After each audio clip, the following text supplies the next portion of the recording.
Hello everyone. तो I guess आप सबकी जेई की तैयारी बहुत अच्छी चल रही होगी। बट आप में से कुछ लोग ऐसे भी होंगे कि सर हमारी क्लास 11th निकल गई, उतनी अच्छी तैयारी नहीं हुई, लगभग पूरी निकल गई। ठीक है, मैं भी उनमें से एक ही था। कुछ लोग होंगे जिनका 12th भी अभी बहुत अच्छा नहीं जा रहा है। ठीक है, एवरेज एवरेज 12th चल रहा है। आज की जो ये वीडियो है सिर्फ उन सभी लोगों के लिए रहने वाली है जो आईआईटी जेई 2027 को टारगेट लेके चल रहे हैं अपना।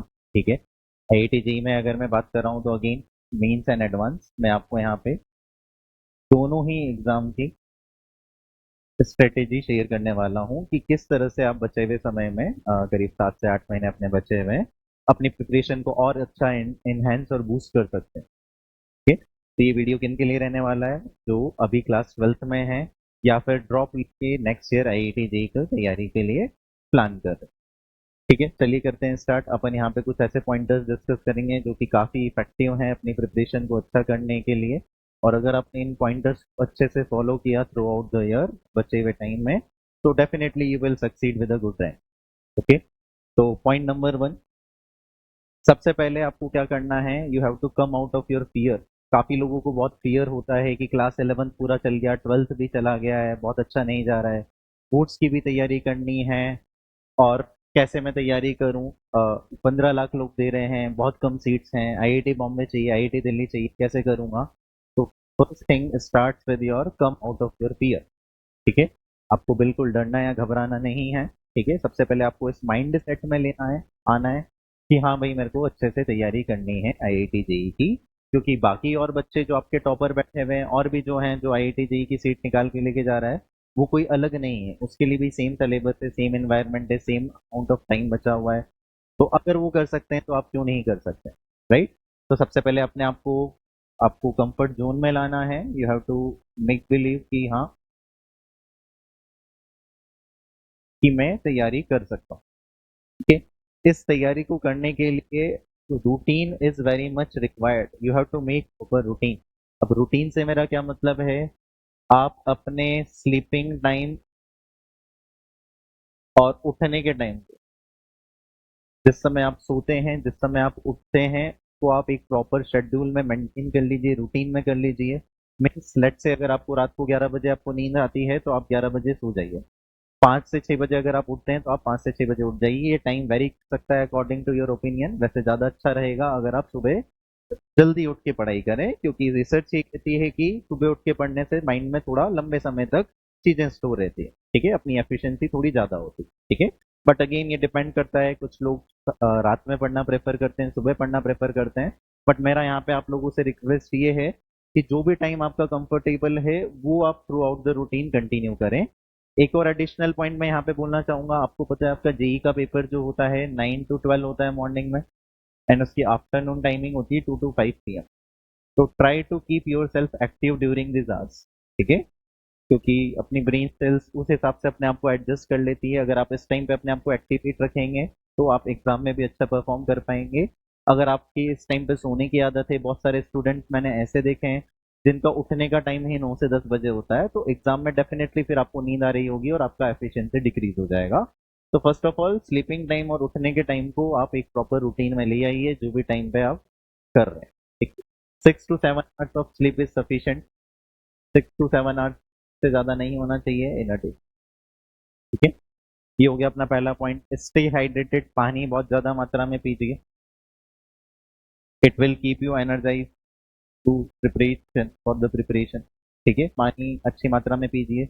मील लाइट लीजिए। अगर बहुत ज़्यादा ऑयली फूड, बहुत ज़्यादा बाहरी खाना आप खा लेंगे तो फिर आपका पढ़ने का मन नहीं करेगा, नींद आएगी।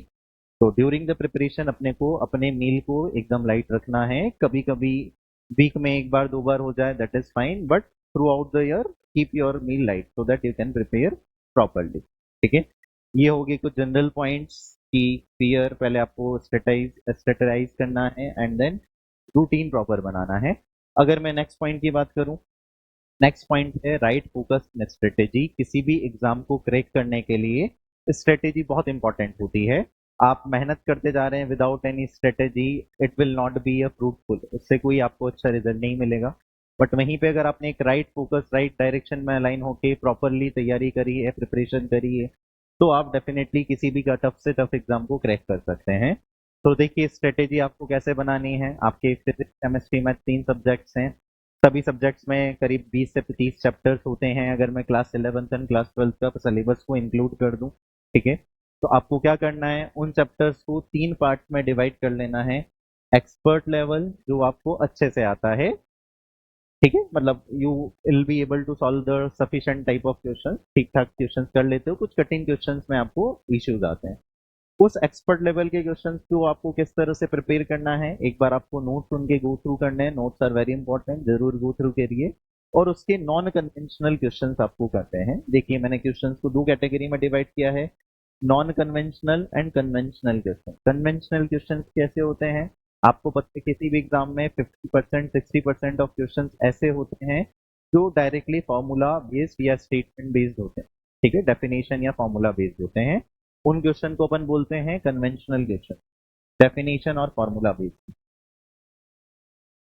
ठीक है, बट वहीं पे कुछ क्वेश्चंस होते हैं जहाँ पे मल्टीपल कंसेप्ट एक साथ वो मिक्स कर देते हैं, या फिर कहीं ना कहीं आपने को एक अप्रोच सोचनी पड़ती है उस तरह के क्वेश्चन को सॉल्व करने की। ये वो क्वेश्चन है जो जनरली हमें सफर कर रहे होते हैं जिसमें अपन, तो आपको जिस टॉपिक में आप एक्सपर्ट हैं, तो मैं मान के चल रहा हूँ आप कन्वेंशनल क्वेश्चन उसके इजीली सॉल्व कर लेते हैं, तो अब दोबारा आपको यहाँ पे टाइम वेस्ट करने की जरूरत नहीं है। You can directly go with the non conventional question. ठीक है, कुछ टॉपिक्स ऐसे होंगे जो आपको थोड़े आते हैं, या कुछ सब टॉपिक्स में आपको इशू है, otherwise you are comfortable in those topics. इनको मैंने इंटरमीडिएट कैटेगरी में रखा है। इनके लिए भी आपको क्या करना है, नोट्स पढ़ने हैं। किसी पर्टिकुलर सब टॉपिक के लिए आपको लेक्चर देखने की जरूरत है, एडिशनल चीज़ों की जरूरत है, तो आप उसमें करिए। ठीक है, इसके अलावा इसके आप कन्वेंशनल एंड नॉन कन्वेंशनल दोनों तरह के क्वेश्चन ट्राई करिए, स्पेशली कन्वेंशनल क्वेश्चन उनमें जिन सब टॉपिक्स में आपको रिलेटिवली ज़्यादा इशू था। ठीक है, नेक्स्ट जो कैटेगरी है ब्लैंक, ये सबके साथ होती है, मेरे साथ भी थी प्रिपरेशन के टाइम। तो ब्लैंक कैटेगरी जहाँ पे आपको कुछ नहीं पता है भाई होता ही क्या है, आपको टर्म का नाम तक नहीं पता कि क्या होता है, तो यहाँ पे आपको ये वो कैटेगरी है जहाँ पे आपको सबसे ज्यादा मेहनत और टाइम देने की जरूरत है। तो सबसे पहले तो आप इसके नोट्स बनाइए प्रॉपर, आपको लेक्चर देखिए, ऑफलाइन इंस्टीट्यूट में आप पढ़ रहे हैं तो उसकी प्रॉपर क्लासेस अटेंड करिए, टीचर से कनेक्ट रहिए। तो प्रॉपर आपको यहाँ पे लेक्चर देखने और क्लास अटेंड करके नोट्स लिख के रीड करने की जरूरत है। ठीक है, एंड अगेन यहाँ पे आपको प्रैक्टिस भी ज्यादा लगेगी, तो you have to give more, you have to practise both types of question, conventional and non conventional. ठीक है, तो ये हो गया कि किस तरह से आपको स्ट्रेटेजी बना के टॉपिक वाइज चैप्टर वाइज चीजों को करना है। ठीक है, third strategy and last strategy is making of the short note and PYQ practice. Again short notes क्यों जरूरी हैं, देखिए फिजिक्स केमिस्ट्री मैथ इतने सारे चैप्टर्स हैं, अगर आप थ्योरी देखेंगे तो करीब 7 8 10 रजिस्टर आपके भर जाएंगे। Obviously at the time of revision आप हर एक चीज को नहीं पढ़ सकते हैं, नहीं याद रख सकते हैं, तो इस केस में आपके शॉर्ट नोट्स काम आते हैं।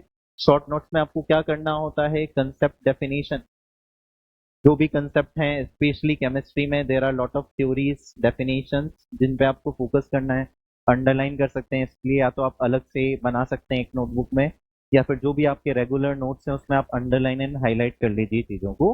That can also be considered as a short notes. तो आपको concept definition and formula sheet या फॉर्मूला, इन पे अच्छे से फोकस करना है। ठीक है, तो ये दो चीजें आप जरूर ध्यान रखिए during your short note preparation. ठीक है, next is the PYQ strategy. ध्यान से देखिएगा, PYQs are very important. JEE Mains या जेई के आपको 2020 से लेके 2026 तक के सारे पीवाईक्यूज को प्रैक्टिस करना है, क्योंकि यहीं से एनटीए नेशनल टेस्टिंग एजेंसी आपके पेपर बनाने लगा था, और बहुत सारी शिफ्ट्स हैं, तो you will find lot of question. Again question को सिर्फ कर लेना इज नॉट सफिशिएंट, एग्जाम में टाइमिंग भी बहुत मैटर करती है। तो जब भी आप इन पीवाईक्यूज को प्रैक्टिस कर रहे हैं, make sure try to think about the multiple approaches. Specially अगर मैं बात करूं फिजिकल केमिस्ट्री, फिजिक्स और मैथ्स के सवाल में, मल्टीपल अप्रोचेस और multiple dimensions are very important. ठीक है, क्योंकि जरूरी नहीं है एक रटा रटाया फिक्स मेथड आपके एग्जाम के सवाल में भी काम आए। They can ask the question, same question को 5 अलग अलग तरीकों से सोचा भी जा सकता है और करा भी जा सकता है। तो ये मल्टीपल अप्रोच अगर आपने अच्छे से फोकस कर लिया, डेफिनेटली आपकी एफिशिएंसी टाइम बहुत बढ़ेगी एग्जाम में, और it is definitely going to help you. ठीक है, तो इस पे आप जरूर ध्यान देखिएगा। मैंने जितने भी अच्छे स्टूडेंट देखे हैं वो हर बार हर एक क्वेश्चन में मल्टीपल डायमेंशंस में सोचने का ट्राई करते हैं, that is something which makes them different from the other student. ठीक है, तो ये चीज आपको अच्छे से ध्यान रखनी है। And at the last revision की अगर मैं बात करूं, तो रिवीजन में आपको क्या करना है, आपको सबसे पहले नोट्स, शॉर्ट नोट्स जो आपने प्रिपेयर किए हैं वो अच्छे से रिवाइज करना है। And then at the finally you have to give the questions, random questions के सेट आप इकट्ठे कर लीजिए, पीवाईक्यूज पेपर ले लीजिए, सैंपल पेपर लीजिए, कोई कोचिंग की टेस्ट सीरीज आप अटेम्प्ट कर लीजिए, और उस क्वेश्चन को 3 आवर्स की सिटिंग में बैठ के अच्छे से प्रैक्टिस करना है, जहाँ से आप ये पता लगा पाओ कि कितनी चीजें आपको आती है, क्या नहीं आती है, कहाँ पे आपको फर्दर एनालिसिस की जरूरत है। ठीक है, तो आई होप आपको ये सारे पॉइंटर्स समझ में आए होंगे कि किस तरह से आपको प्रिपरेशन करनी है अपनी, and this is definitely going to help you in your IIT JEE 2027 preparation. Please follow, like and share this video with the other students also, जो अभी प्रिपरेशन में इशू फेस कर रहे हैं या अभी भी कंफ्यूज हैं कि उनको प्रिपरेशन करनी चाहिए। आपको अगर कोई लगता है एडिशनली कोई आपका फर्दर डाउट है, तो feel free to post a comment. Our team and we, I personally will definitely try to solve your query. ठीक है, आई होप आपको वीडियो पसंद आई होगी। इन फ्यूचर भी अगर आप चाहते हैं कि कोई और वीडियो आपको बताई जाए, कोई और issue, strategy, time management related video की आपको जरूरत है, तो feel free to comment in the section. Okay, thank you so much, all the best, IIT में मिलते हैं।